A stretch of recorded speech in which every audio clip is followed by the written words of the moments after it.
Hey everybody, welcome back to my car shop.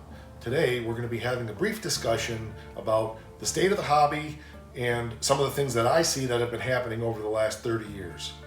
You're not going to want to miss this. See you on the other side. Working out of a 100-year-old refurbished barn, bringing 35 years of experience to projects considered beyond repair. Vision, creativity, and problem solving are essential tools in this place. Watch as we transform junk into polished metal miracles. This is My Cars Shop.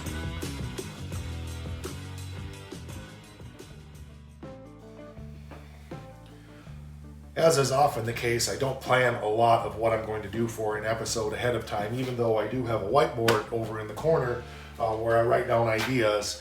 This one actually never even made it to the board, but it's something that I've seen for a while, and I thought it was worth discussing.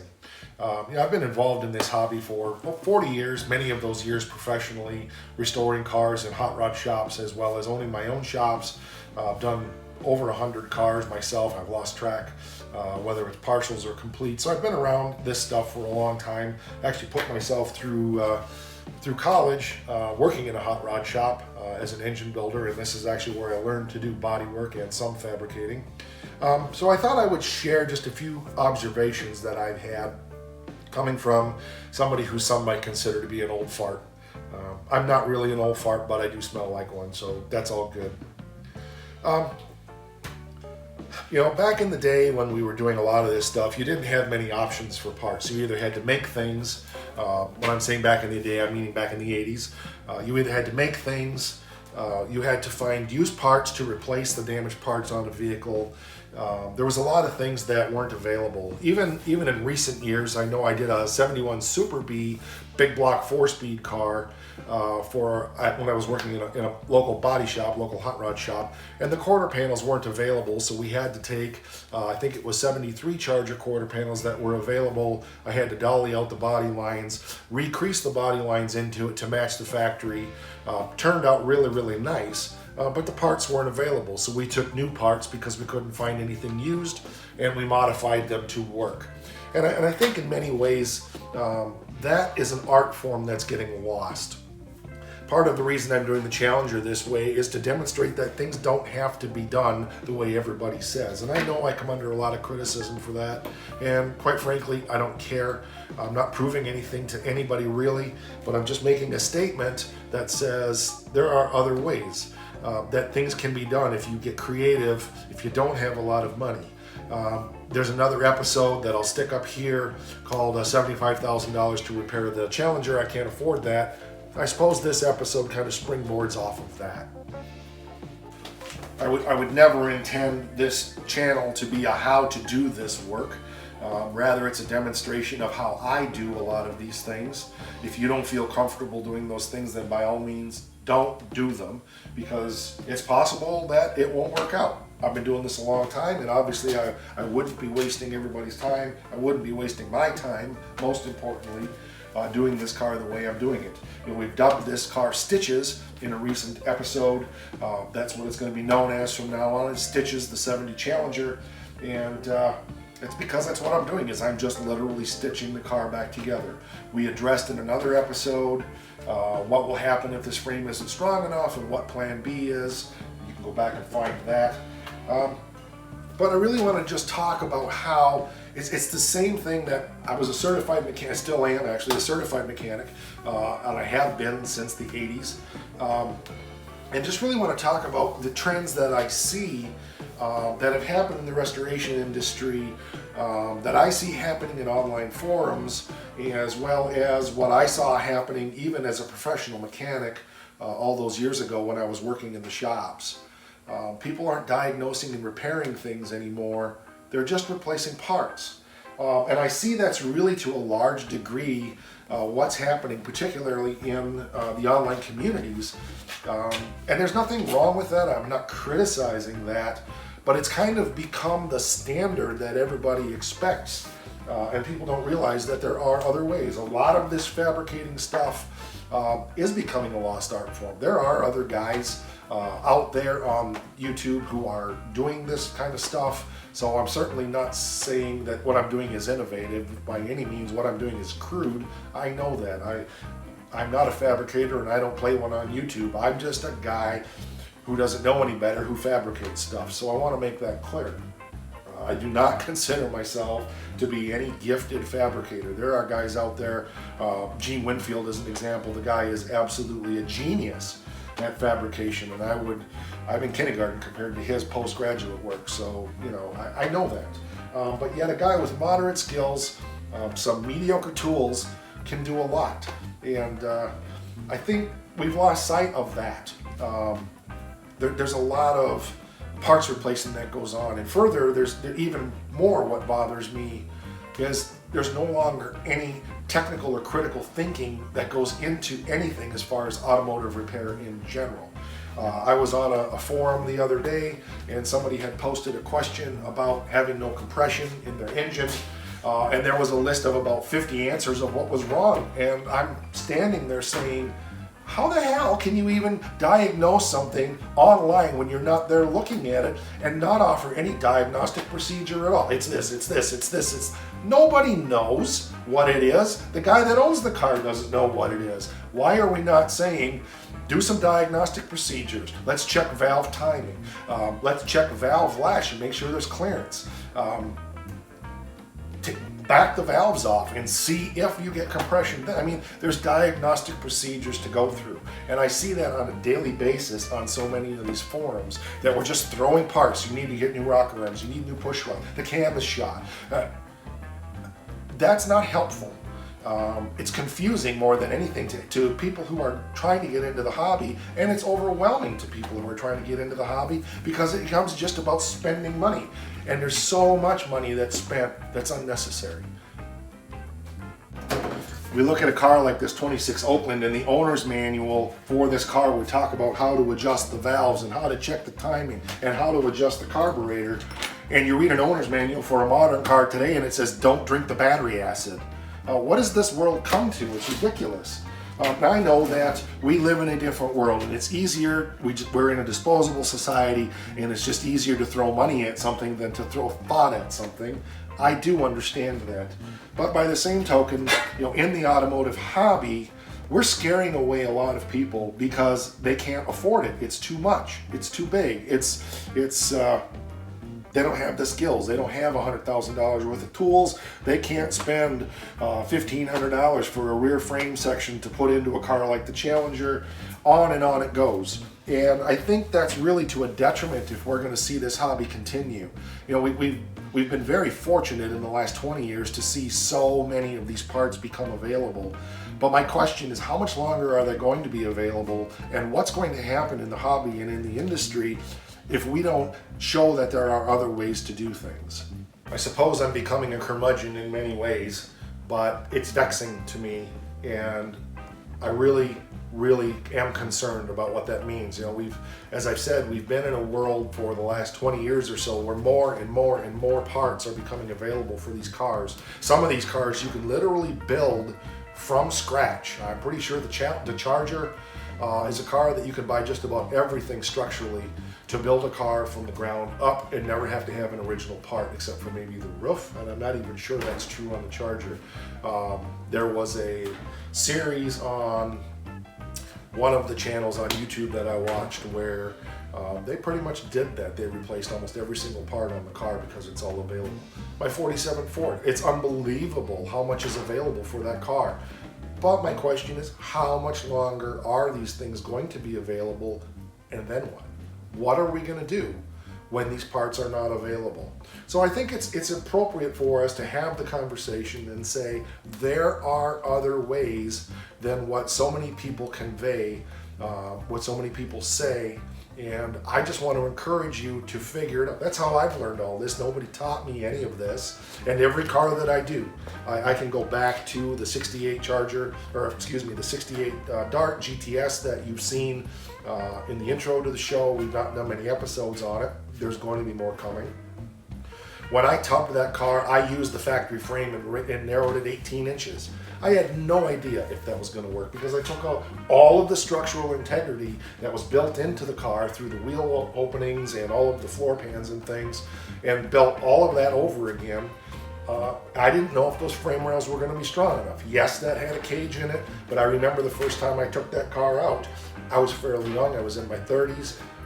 I took my son with me, who was just very little, and we went to a local factory parking lot where I worked and ripped around in the parking lot with the car for a little while. I didn't even have the tubs completely in the car yet, and we weren't even sitting on seats.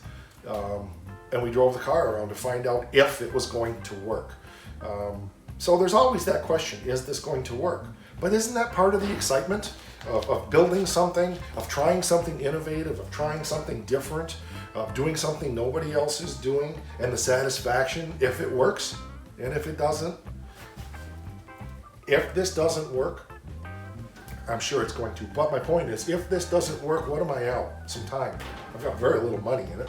And most of the stuff that I put into it, I could sell or use on other projects. So if I take this thing out and dump that 440 wide open and it turns into a pretzel and the frame crumples and the rear end comes into the back seat, not going to happen. But if all that happened because I did crap work, what am I out except some time and a little bit of money? And I gained a lot of experience. That's where innovation comes from. What can be done? What can I do? That's part of where I like to push myself. Yeah, I know we can go buy this stuff, but I think if some of us don't stand up and say there are other ways and show other ways and demonstrate other ways, people don't recognize that they can start thinking out of the box. And yes, you're going to screw stuff up. I screw stuff up all the time. So what? Success is just simply being too stupid to quit, isn't it? That's really all it is. It's saying, I won't give up. I'll get the help that I need if I got in over my head. I will do whatever I need to do to complete this and make it work. I'll think outside the box and I will do it. So I would encourage you, be a parts replacer. There's fine. And again, I'm not criticizing that. I've done tons of cars where we replace the parts because I was doing it for customers. Are you kidding? Nobody could afford to pay me for the amount of time I have into doing this. They can hardly afford to pay me for replacing factory pieces with aftermarket parts. So again, I'm not criticizing that. That's not my concern. My concern is the elitist attitude that says that's the only way things can be done. That's not the only way things can be done. We learn, and innovation comes about by experimenting and trying things that maybe nobody else is doing. The biggest thing is don't fall into the trap of needing to prove something to somebody else. Prove it to yourself. That's what matters, whatever you're tackling. If you haven't figured it out by now, and some of you probably have if you've been on the channel for any time, I am the frontman, lead singer, and lead guitar player in a hard rock band. 2 albums ago, the title track to the album was a song called Breaking the Rock, which, title track. And it started out with these lyrics. We wrote this: contend it can't be done, and we will prove you wrong. And I really think that's not so much a statement to others as you've contended it can't be done, watch me. I'm out there doing it. And I really think that's the key, is proving to yourself, stretching yourself, growing yourself, pushing yourself. That's what matters. That's where life is. That's what keeps you going. As I've mentioned, part of what keeps me going here is the channel. It keeps me working on the cars. The cars keep me doing the channel keeps me doing the cars. I was talking with a friend yesterday who talks about his inability to seem to follow through on his projects, and it got me thinking about just how much you guys keep me going working on this stuff, because I know right now that you're not expecting but hoping, looking for what I've promised is 3 episodes a week. That motivates me to get out there, get after it, keep working on it, because it's like I got 370 friends coming over 3 times a week to work in the shop with me, and I need to get out there and we need to get some work done. And that's really the way I view this. I may be the monkey on the end of the string here doing the work, but I really view this as our projects, and our things that we do together, I get the opportunity to share what I do with you. So it may be that I'm an example of what not to do, and I'm okay with that. I don't need to justify or prove myself to anybody in anything I do, but I do enjoy sharing it, and I qualify and I clarify things over and over again so that people understand the context of this channel and what we're doing here on the Stitches Challenger, what we're doing on the 74 Swinger, what we're doing on the 26 Oakland, what we're doing on the 47 Ford, what we're doing on the 73 Dart, what we're doing on the 69 Charger, what we're doing on the 68 GTS Pro Street, what we're doing on the 88 truck, and what we're going to be doing on the Forsyth Duster. So that's coming, and I can't wait to get that here. When I'm driving down the road, I'm always thinking about stuff that's going on in the shop. And lately I've been doing a lot of planning and thinking about that Duster project that's going to be coming, and that's going to be a preservation project, not a restoration project. And I can't tell you how much that excites me, because once again, it's going to be doing something that's outside the box, that's going to demonstrate something that you may have not seen before, or if you have seen, it's going to still be a journey together of me learning more things, trying more things, experimenting with new techniques, and restoring what is a vintage 70s drag car. And I can't wait for that. If you've not held a piece of metal in your hand that you've taken from nothing and made it into something, you're missing out. Try it, even if you throw it away. Every time I look at a part like this, I'm just excited about what I've made, and I do feel a lot like Steve Urkel. Did I do that? I feel that way about every car in here. I feel that way about every car that I've done. I still look at the 47 Ford, and if you've seen the pictures in the show intro, that car was a wreck. The floors were rotted out of it, the roof was caved in, it was rusty, and I look at that car today and I can't believe it's the same car. So be encouraged. Go out there, get yourself some basic tools. If you don't have some basic tools, get some body hammers, make some dollies for yourself, get some sheet metal and just practice. Even if you throw it away, practice. Get out there and get after it. So we've got some things coming, as I mentioned. I'm hoping to build the pipe anvil here in the next few weeks, but quite frankly, I'm so close to putting this frame piece in. That's going to be coming soon. Got more coming on the Oakland as well. Those are my two project focuses right now. I know that the Challenger needs to be a focus on the channel, because that's what keeps bringing you guys back, and so that's what's growing the channel, and that's what's making this channel successful. So we keep cranking out episodes on that every week. Personally, the Oakland needs to get done sooner than later. I want to get my great-grandpa's car going, and we're this close right now. So I got a couple more things I got to take care of.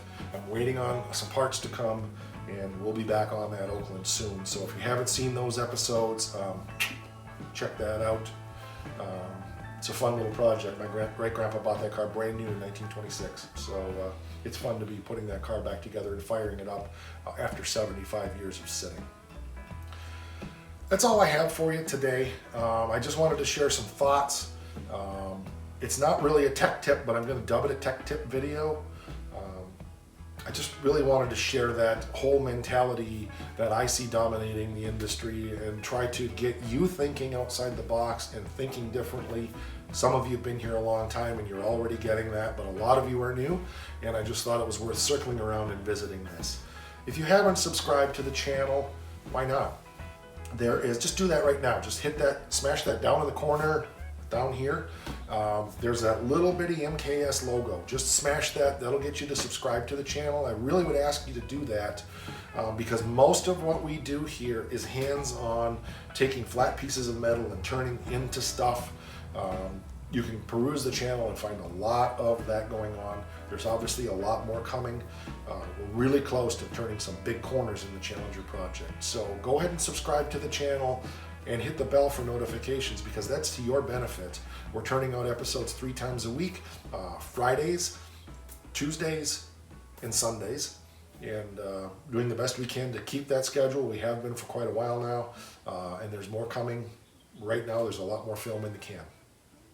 If you're on Facebook or Instagram, /mycarshop, and rock on, guys.